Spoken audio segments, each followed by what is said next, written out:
Salut tout le monde, c'est Sue, j'espère que vous allez bien. Aujourd'hui on se retrouve pour le bilan de lecture des 2 premières semaines de décembre. J'ai vraiment très peu lu durant ces 2 semaines. J'ai à peine lu 5 tomes. Et bon bah voilà, Noël arrive, du coup on se prépare, on fait d'autres choses, on est un petit peu occupé. Donc c'est vrai que j'ai vraiment très peu lu. Et on va commencer tout de suite avec les tomes 1 et 2 de Sorcières et Ténèbres. Je vous mets le résumé du tome 1 juste ici. Alors, Sorcières et Ténèbres, c'est édité chez Komiku le 29 octobre 2015. C'est un shonen et l'œuvre est terminée en 2 tomes. Toute petite série, hein. Et c'est vrai que c'est une série qui me faisait de l'œil depuis un moment. Je l'avais vue de temps en temps passer sur les réseaux sociaux et ça avait l'air vraiment sympa. En plus, voilà, c'est édité par Komiku. Donc, dès que ça concerne Komiku, c'est vrai que je m'y intéresse pas mal parce que j'aime assez bien ce qu'ils éditent, généralement. Et là, bah, ça a été, comment dire, une agréable surprise. Une héroïne qui est vraiment très bizarre, elle est super gentille, très avenante, elle est très jolie, elle a du succès et en même temps elle est super bizarre, ouais, elle adore les insectes, c'est une sorcière. Mais bon, autour d'elle, les gens ne le savent pas forcément, hein. Mais voilà, du coup, elle aime les choses un petit peu gluantes, un petit peu bizarres. Des choses que les jeunes filles toutes mignonnes n'apprécient pas de base, on va dire, de manière assez cliché. Et c'est vrai que du coup, ce décalage est assez marrant. Je la trouve assez attachante. Elle est un petit peu naïve et un petit peu bébête des fois. Mais c'est vraiment une héroïne très sympa, très intéressante. Et il y a un garçon qui va intégrer sa classe. Et en fait, il est là pour chasser des sorcières, hein, des monstres, on va dire. Et c'est vrai que lui, il a une énorme haine envers les sorcières en général, parce que voilà, il a un passé assez compliqué, il s'est fait maudire en quelque sorte par une sorcière, et du coup, il a une haine profonde envers elle. Et bah, notre petite sorcière va tout de suite tomber amoureuse de lui, et va tout faire pour l'aider, pour mieux le connaître et tout. Et lui, c'est vrai qu'il va être très distant, il a pas envie de ça, hein. Il a une mission et c'est vrai qu'au départ, il voulait la tuer, mais il va s'abstenir parce qu'il va voir que finalement, c'est peut-être possible d'avoir de bonnes sorcières dans ce monde. Lui qui ne croyait pas au départ, hein, bah, il va petit à petit s'attacher à elle, même s'il le montre pas forcément. Et elle va finir par l'aider des fois dans ses missions. Et c'est vrai que c'est super sympa, c'est un duo très intéressant. Et c'est vrai que du coup, le récit, plus on avance dans l'histoire, bah, plus ça devient intéressant parce qu'on a du coup un sujet qui se travaille petit à petit. On nous parle du coup de sabbat, de réunions de sorcières, de 12 sorcières. On va en rencontrer certaines d'entre elles qui vont être vaincues du coup par nos héros. Et franchement, c'est super intéressant. Mais le problème du coup dans cette œuvre-ci, c'est qu'il n'y a pas vraiment de fin. En fait, je reste sur ma fin. C'est très frustrant parce qu'au final, il nous lance dans un récit avec 12 sorcières qui ont des pouvoirs très puissants, qui veulent foutre le bordel.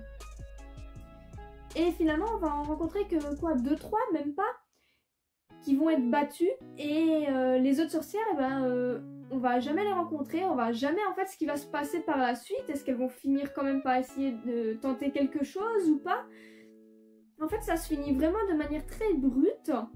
Et je me demande si l'auteur a été coupé dans son élan ou pas, en fait. Parce que c'est vrai que c'est dommage, on est lancé dans quelque chose de très intéressant. Où d'un côté, on a une histoire très prenante avec des sorcières, avec des conflits très intéressants. Et en plus, on a un bon développement de nos 2 protagonistes principaux. Et une évolution de leurs sentiments respectifs aussi. On voit d'ailleurs à la fin du tome 2 qui partagent leurs sentiments et on voit bien qu'ils vont finir ensemble. Mais ça s'arrête vraiment comme ça en fait. On les voit pas clairement ensemble, on n'en saura pas plus sur cette histoire de sorcière et sur comment va se passer l'avenir dans la série. Enfin, c'est pas une véritable fin pour moi, c'est même pas une fin tout court en fait. Il manque quelque chose, il manque un 3e tome ou même un 4e parce qu'il y a quand même encore quelques sorcières à affronter, j'ai envie de dire. Et c'est vrai que c'est dommage, j'ai pas compris. J'ai pas compris qu'est-ce qui a pu se passer, pourquoi ça a été stoppé de manière aussi aussi brute, parce que franchement ça valait grave le détour, c'était vraiment intéressant, très original pour le coup, j'ai vraiment bien apprécié la lecture, ça se lit assez aisément, et voilà, il y a des passages drôles, il y a des passages plus sérieux, des passages un petit peu gore, hein. Niveau dessin, il y a des passages où c'est assez violent, hein. Les sorcières elles déconnent pas, et justement c'est dommage. C'est dommage parce que le gros point noir de la série finalement c'est qu'il n'y a pas de fin, il n'y a pas de suite, alors que finalement on attend encore des informations, on a encore des questions sans réponse, on est encore en suspense en fait dans le récit, et on n'aura jamais la suite, on n'aura jamais la fin, parce que c'est dit que c'est terminé, mais pour moi c'est pas terminé, et à mon avis l'auteur a dû se faire stopper et il a dû inventer une sorte de fin à la va-vite, sauf que ça marche pas forcément parce que il manque des éléments, et c'est vrai que c'est dommage parce que cette série je la trouve vraiment pas mal, je l'ai trouvée très intéressante, je trouvais que ça sortait du lot et que ça faisait du bien, c'est une bonne petite lecture même pour Halloween ou autre, mais c'est vrai que voilà, il manque quelque chose, il manque une fin, une suite, et c'est super dommage je trouve, parce qu'il y avait un potentiel très élevé hein, pour cette œuvre. Et puis au niveau des dessins, c'est assez... ça varie assez je trouve. Il y a des planches qui sont vraiment très jolies et d'autres qui sont un petit peu plus maladroites, en fait surtout au niveau du design des personnages.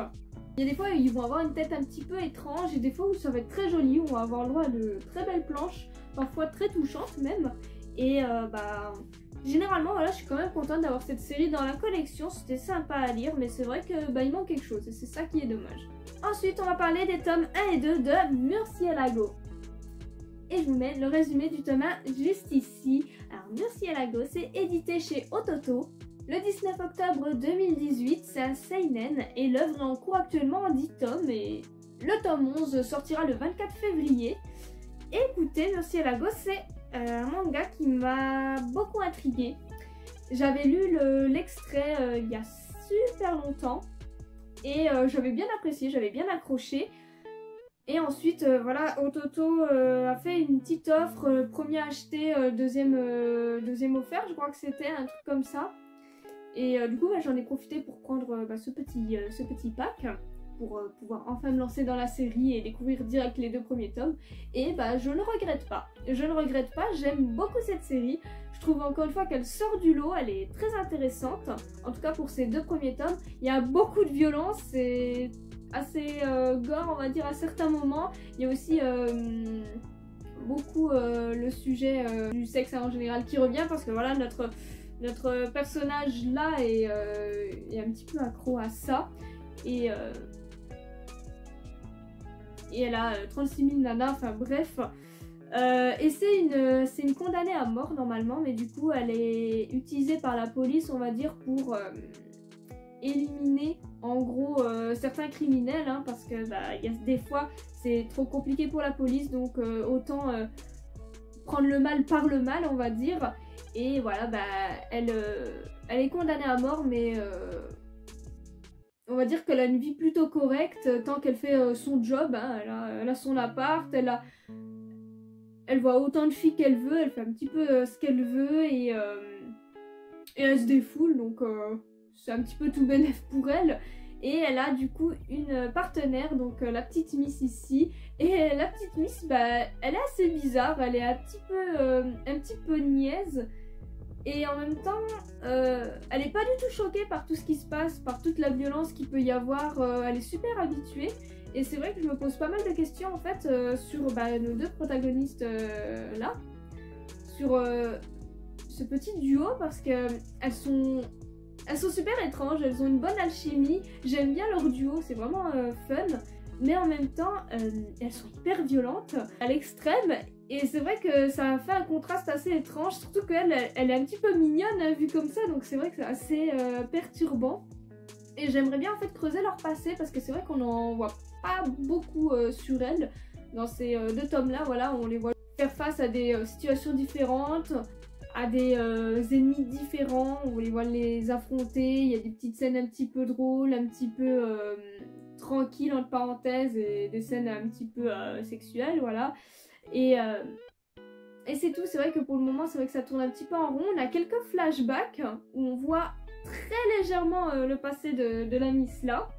Mais c'est vrai que je voudrais bien creuser un petit peu plus ça, en savoir plus aussi sur la Miss aux cheveux roses parce que on sait rien d'elle, hein. On sait pratiquement rien d'elle. Et c'est vrai que c'est ça que j'attends dans les prochains tomes. En plus j'ai vu qu'au Japon il y a déjà plus de 20 tomes, il y en a 22 je crois, et c'est encore en cours, donc je m'attendais pas déjà à ce que cette série fasse plus de 20 tomes. Donc j'espère que ça va être un peu plus creusé au niveau des personnages par la suite parce que j'ai quand même envie de les découvrir un peu plus. Mais sinon voilà, l'histoire elle est super cool, c'est très décalé, très glauque, très bizarre, mais ça se laisse lire, on se laisse prendre et voilà, si l'horreur ne vous dérange pas et si vous aimez les choses un petit peu décalées, franchement foncez, c'est pas mal. On passe un bon moment, étrangement la lecture est fluide, ça passe super vite. Et ça m'a donné envie de lire les autres tomes, même si c'est super bizarre, on va dire que ça change.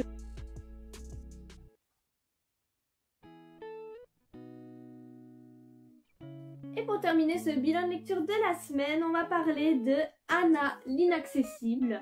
Je vous mets le résumé du tome 1 juste ici, alors c'est édité chez Meian. Le 20 novembre 2020, c'est un seinen et l'œuvre est toujours en cours actuellement. Et écoutez, Anna l'Inaccessible, c'est un manga qui me tentait depuis un moment.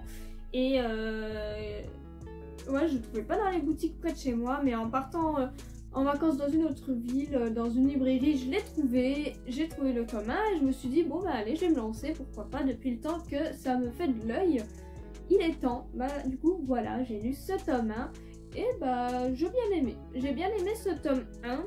Après, j'espère que ça va pas trop tourner en rond par la suite.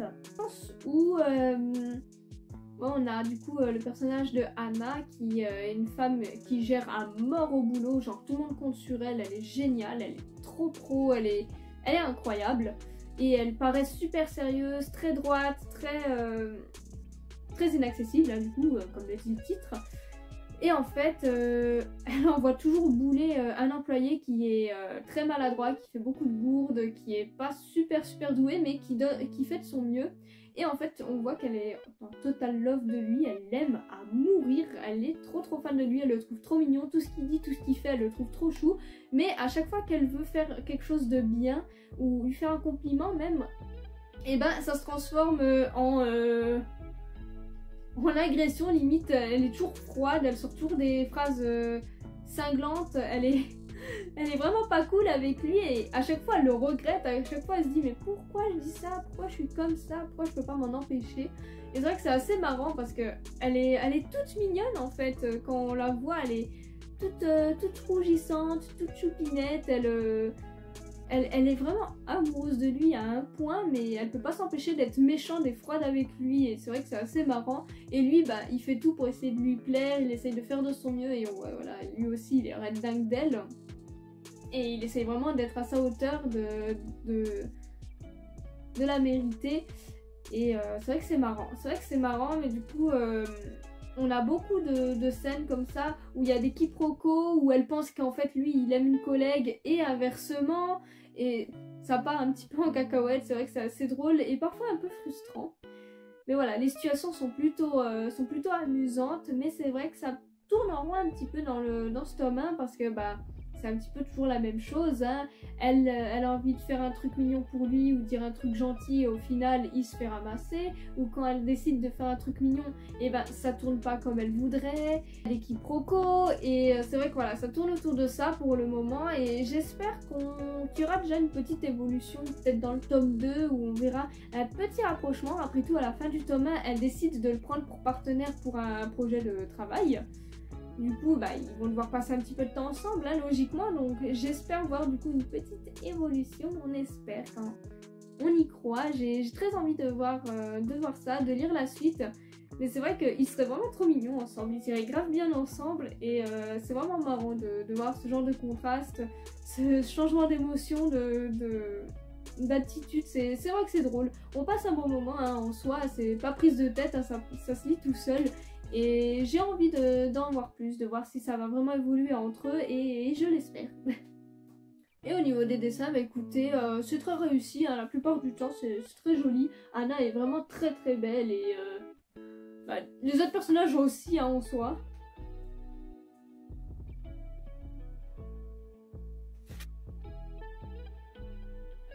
Et c'est ainsi que se termine ce bilan de lecture de ces 2 dernières semaines. J'espère que la vidéo vous a plu. N'hésitez pas à me dire du coup vos lectures de ces 2 dernières semaines et si on a des lectures en commun ou non. Vous pouvez également me suivre sur Instagram pour suivre toutes mes reviews sur tous les mangas que je vous présente chaque jour ou presque. Et sur ce, eh bien passez une bonne journée.